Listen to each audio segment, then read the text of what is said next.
we're going to talk about the bioeconomy. So zooming out and not thinking about the details of molecules, but how this manifests in economic practice and relationships. Let's jump in. Economy, what's that? Well, you could say it's the wealth or resources of a region, or more particularly, the making of things, the consumption of things, the goods and services. And so when we put bio in front of economy, it's how does biomaking and bioconsumption relate to the goods and services we enjoy or depend upon? In the modern sense, the thinking here is not that old. Here's a paper that was published in 2007 by Rob Carlson. Rob used to be my old housemate, believe it or not. He writes, laying the foundations for a bioeconomy. And in the abstract, we see he says, biotech is becoming an important part of the economy. Now, biotech, of course, gets invented around 1980. And so when he writes in 2007, this is 27 years in, maybe 30 years in. And within a generation after the invention of genetic engineering, biotech is contributing 1% to the gross domestic product, this proxy for all economic activity in the United States. So 1% of everything, right? 1% including finance revenue and manufacturing revenue of cars, and like biotech's already 1%. This back in 2007.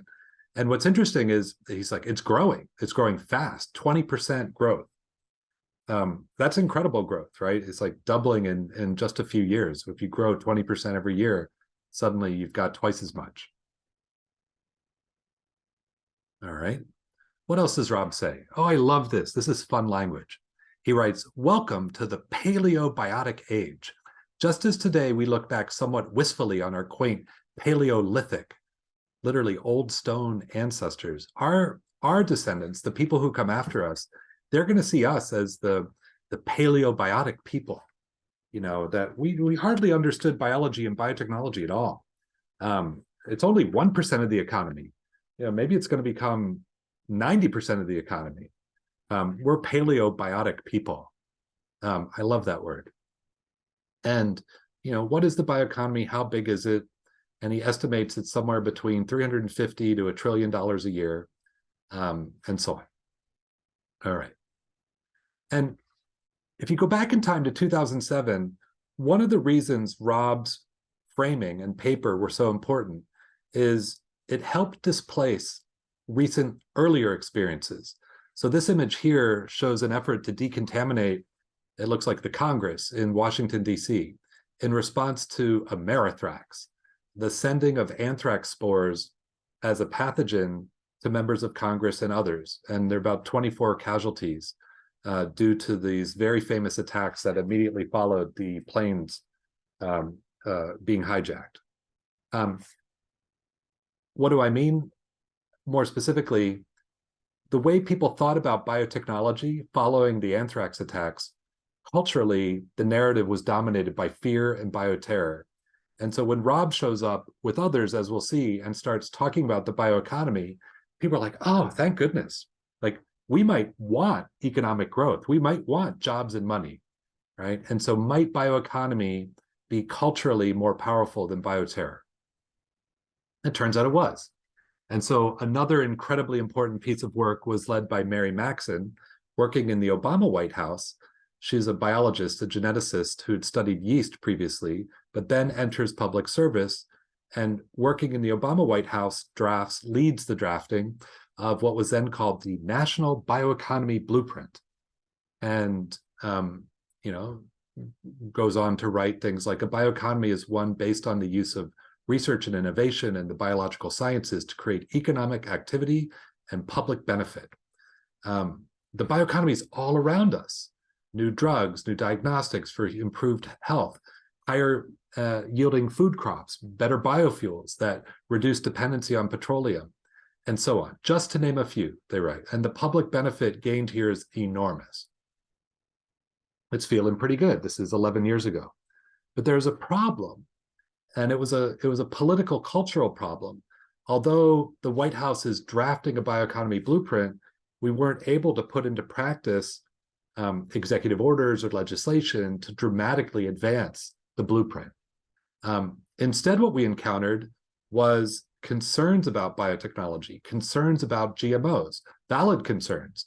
And so, in other words, instead of boosting the bioeconomy back in 2012, we got a little bit of a pushback, and people concerned about the environment and organic food and so on appropriately raised questions about what future we might be building with our bioeconomy.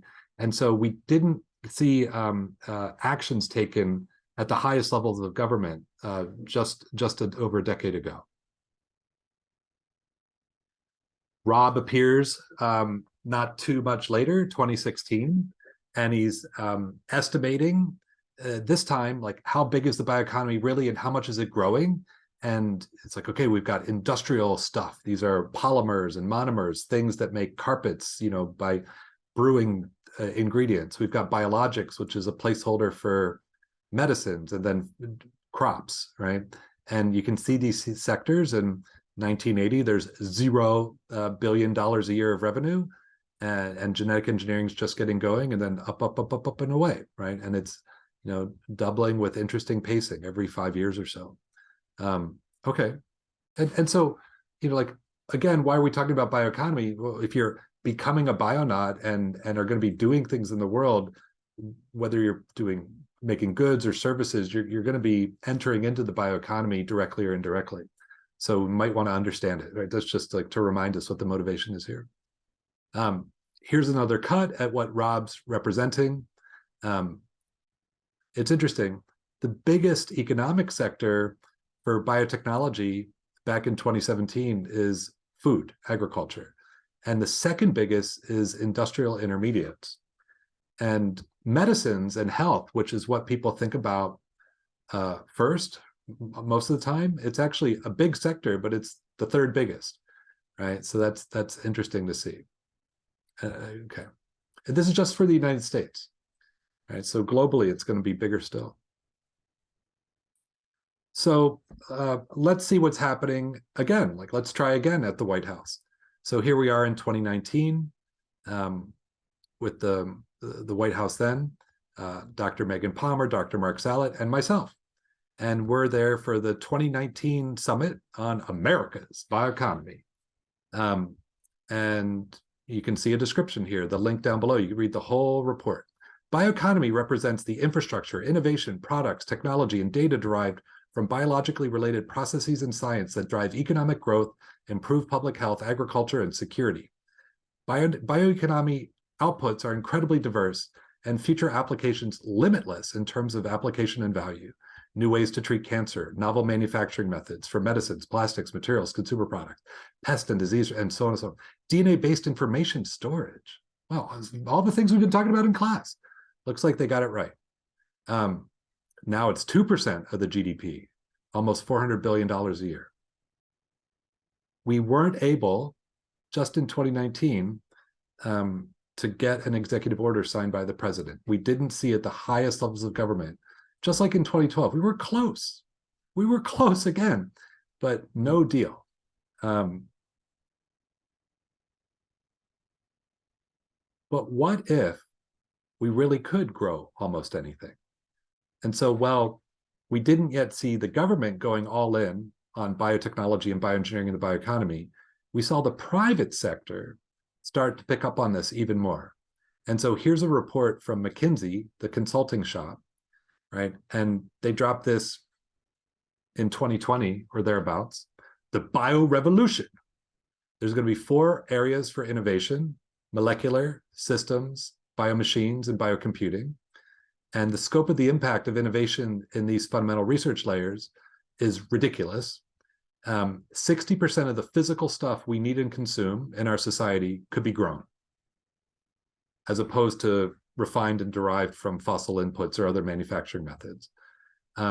We foresee addressing almost half of the world's diseases through a biorevolution. And this is talking about the next 10, 20 years. And, there's a lot of R&D opportunity. What are they talking about in a little bit more detail?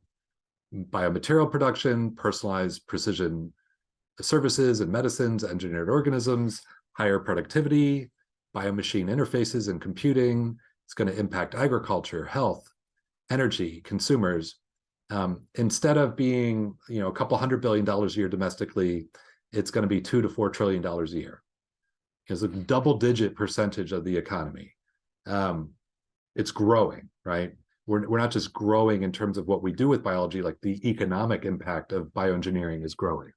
And not only are there like transformational capacities across many different application areas, there's a lot of problems. There's a lot of risks, things to manage. It could be misused. It's hard to get agreement. There's privacy concerns. It might not be fairly distributed. Not everybody can benefit from the bioeconomy. You might not be able to control it in terms of crossing borders and policing, right? So you can look at this right side and probably add other concerns. I just want you to note that all these risks are opportunities for somebody to figure out how to mitigate the risk or solve the problem, right? So there's tremendous growth in opportunity and support for the bioeconomy. Of course, now we're also experiencing a pandemic, right? And so the SARS-CoV-2 experience is informing everybody's thinking.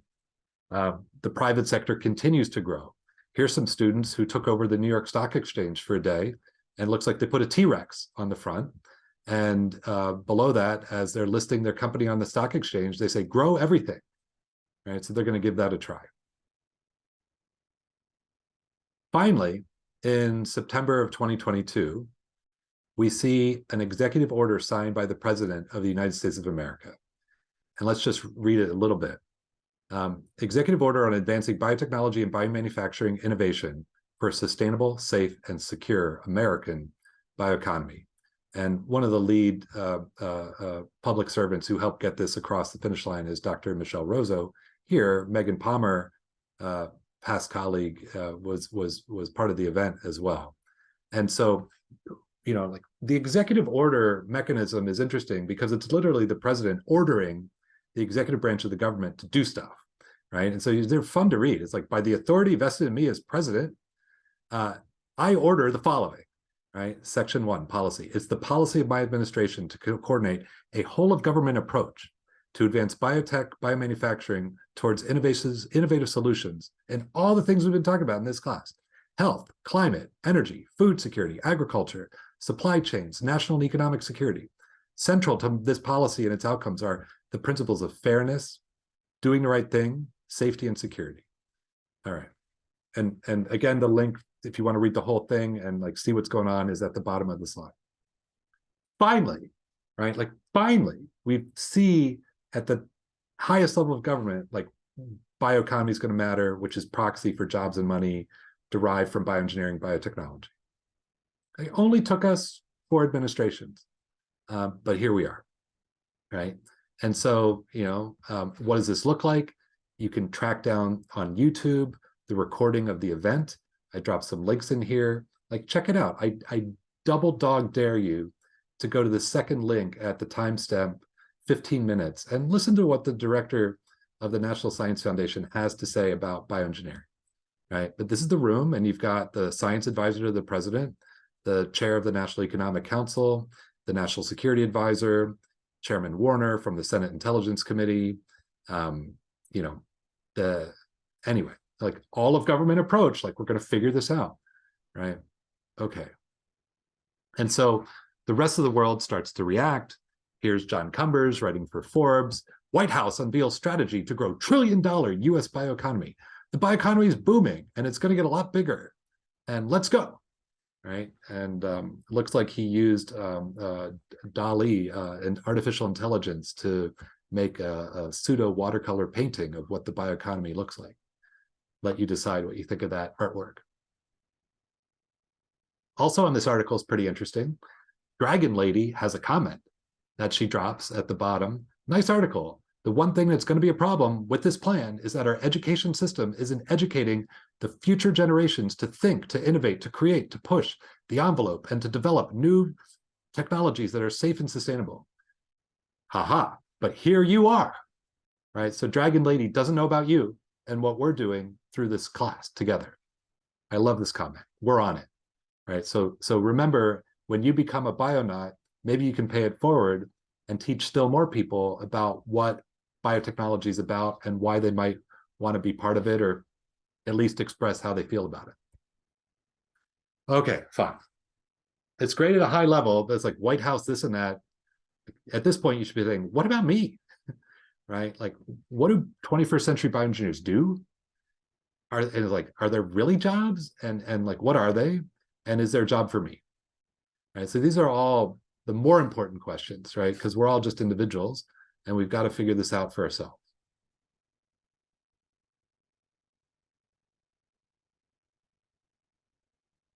Our course has this theme of enabling you to become a bionaut, navigating and leading into the biotechnology frontier and beyond, right? Like an astronaut going into space, but much more interesting, we're going into the future of biotechnology together, right? So bionauts assemble. Um, what we wanted to do is talk to people in the real world and ask them what type of bioengineers they are.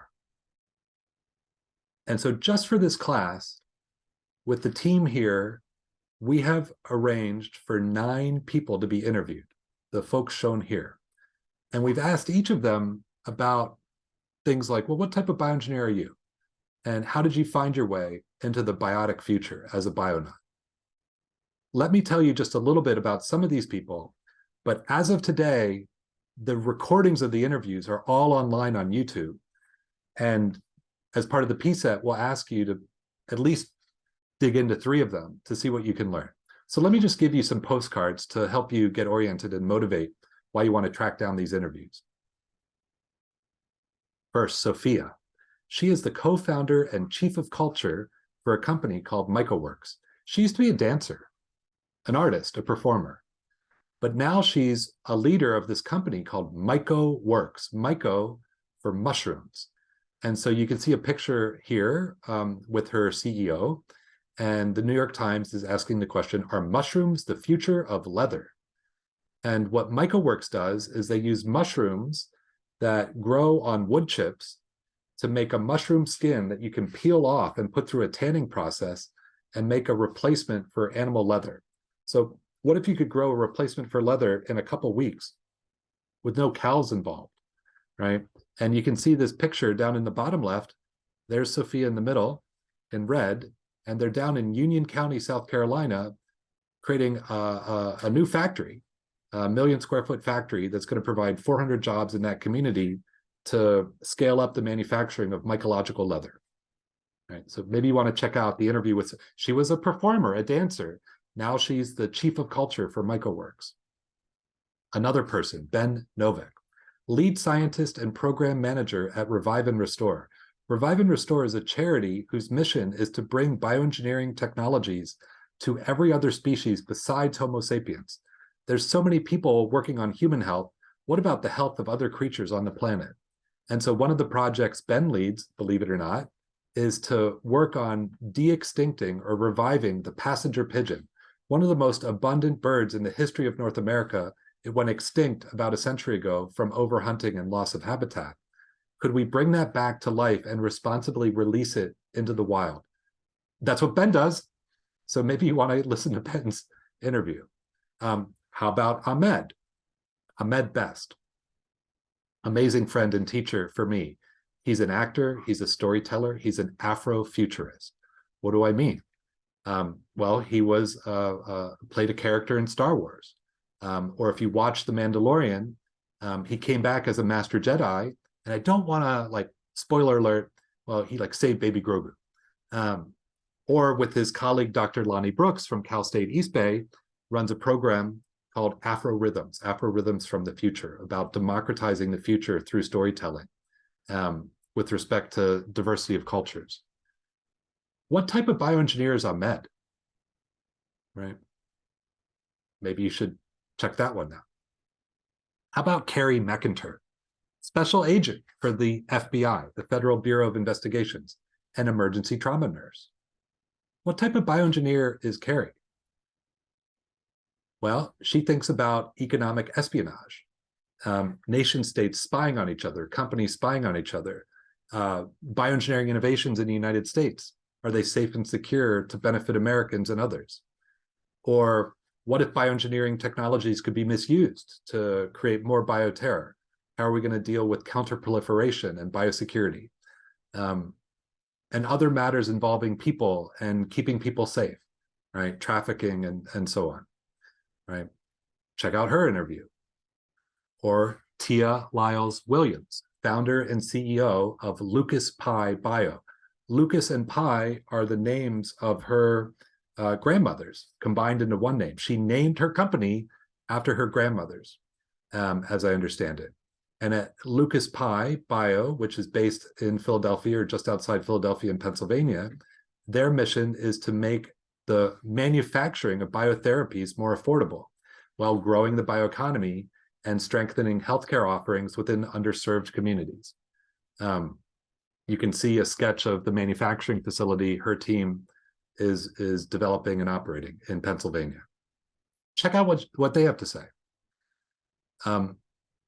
Another example, Barbara Juncosa.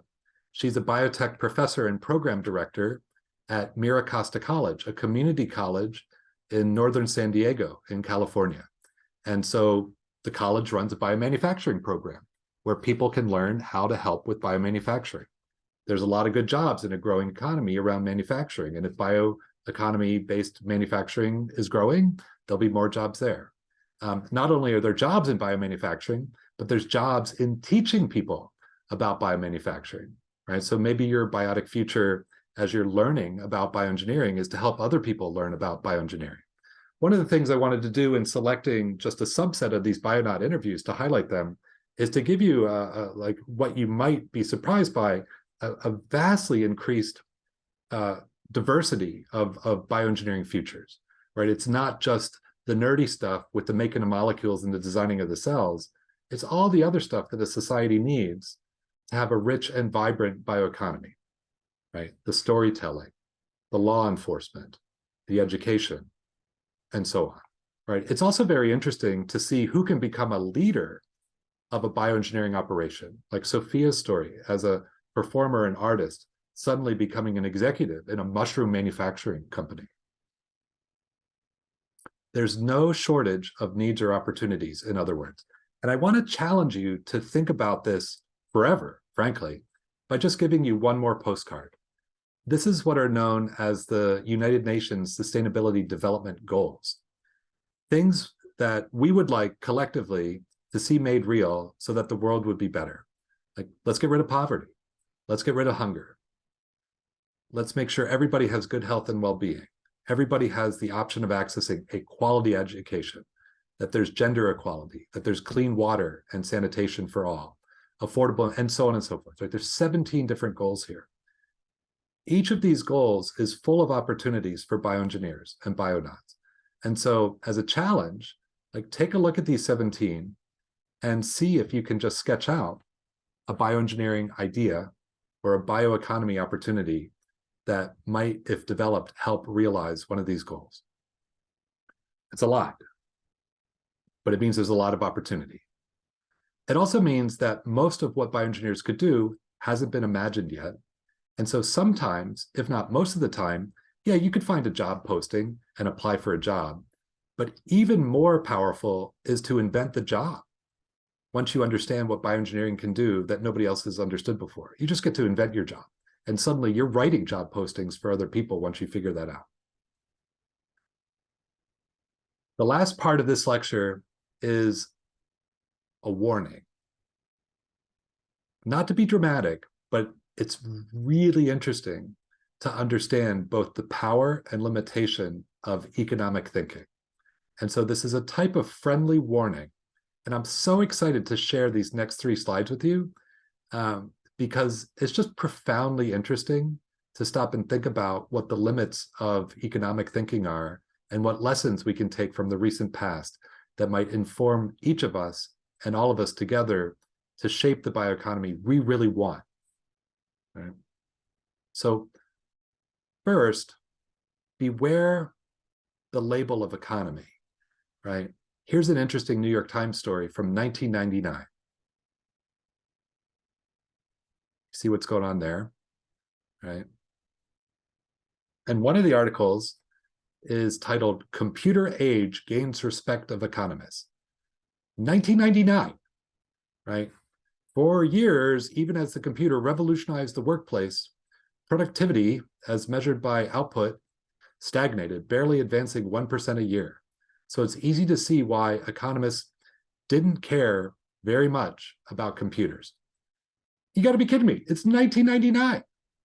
You know, like I was building computer models of virus infection for my PhD thesis and shipping that. I graduated with my PhD in 1998.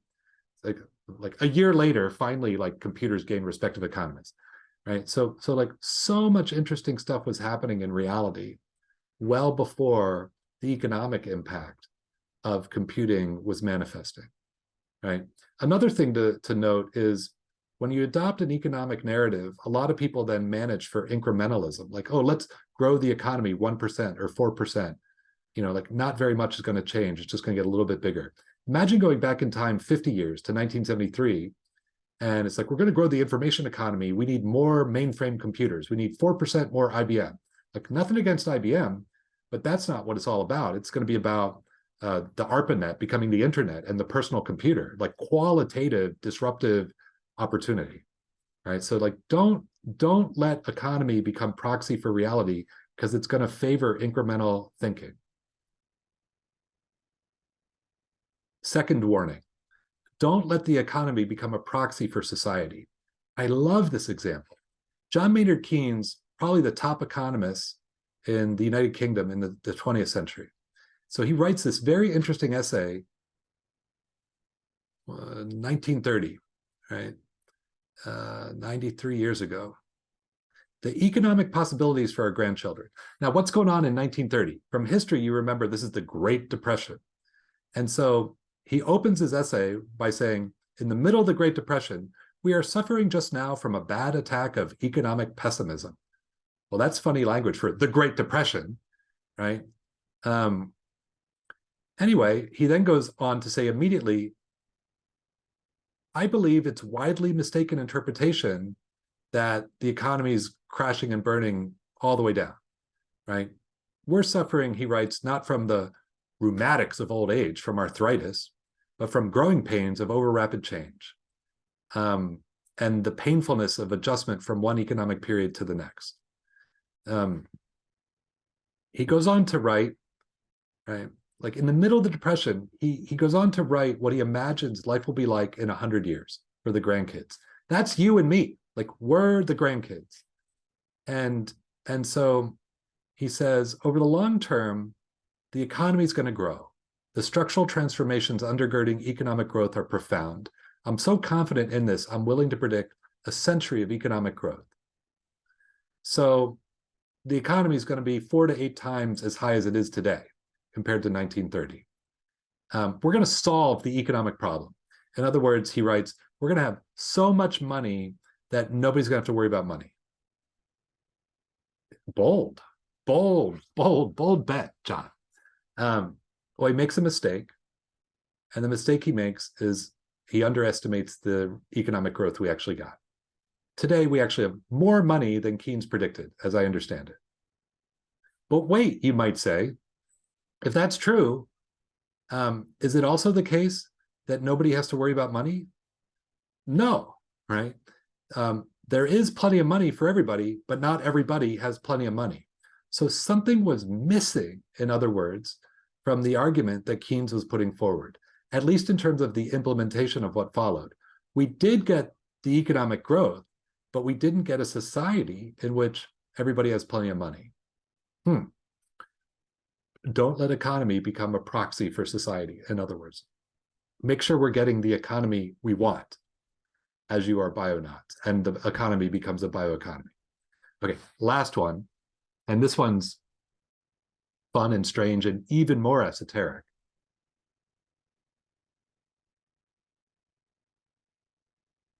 Internet. Why did the Soviet Union fail to build a national computer network? I told you it's going to be esoteric, but hang on. People knew in the 1960s that networking and information technology is going to become important. And so there was a decision to make in the 1970s about what to do. And different governments made different decisions. In the United Kingdom, the British government didn't want to invest in basic research anymore, said they'd already figured out networking as was proven in the labs in the 1960s. And they wanted to go right to commercialization and economic growth, like grow the economy right now with the tools of the 1960s. And so they missed out on packet switching networking, or TCP/IP, and tried to translate too early. In the United States, we figured out packet switching networking, and through public funding, built out the early form of the internet known as the ARPANET. And we did this through public investment and with the backing of the Defense Department, and then basically gave away those technologies to industry so that the civilian sector could build out the full internet, which we understand today, which is letting us have this class operating as it is. Okay, sounds pretty good. Like a little bit of public support in the right next-gen tech unleashed huge qualitative infrastructure improvements and structural transformation of all of our civilization through the internet. The Soviet Union is interesting. They understood the power of the network. Their motivation was economic growth. You can hear the leaders of the Soviet Union at the time brag about how they're going to bury the West in economic growth, the shouting and claiming at the United Nations. And the way they're going to do this is to have computers control and optimize how the economy is operating. And sounds pretty good, except the people in the Soviet Union who had responsibility and therefore power for different sectors of the economy didn't want to give up their power, their political power and standing to the computers. And so they sabotaged the technology and therefore failed to get a national computer network. So the lesson here is, if you motivate something only through the lens of economic growth, you might ironically fail to get the full power of the technology implemented. That's the internet example. If you motivate something only through economic growth, you might not get equity or fairness. That's the Keynesian example. And if you motivate something through economic growth, you might not appreciate the qualitatively new disruptive opportunity, right? So beware, even though the economic framing is powerful and transcending fear and unlocking tremendous opportunity for jobs and money and innovation, you can't let it be the only thing driving the bus when you build your biotic future. So let's reflect really quick. What ultimately limits the bioeconomy? Like, why is McKinsey saying it's only 4 trillion a year? Why isn't it 40? How should the 21st century bioeconomy be different from the 12th century bioeconomy? Like, the economy used to be 100% biological before we had any technology, by definition, right? So we want to make sure if we're building a bioeconomy, it's progressive and future-facing. How are we gonna figure that out and make sure that happens?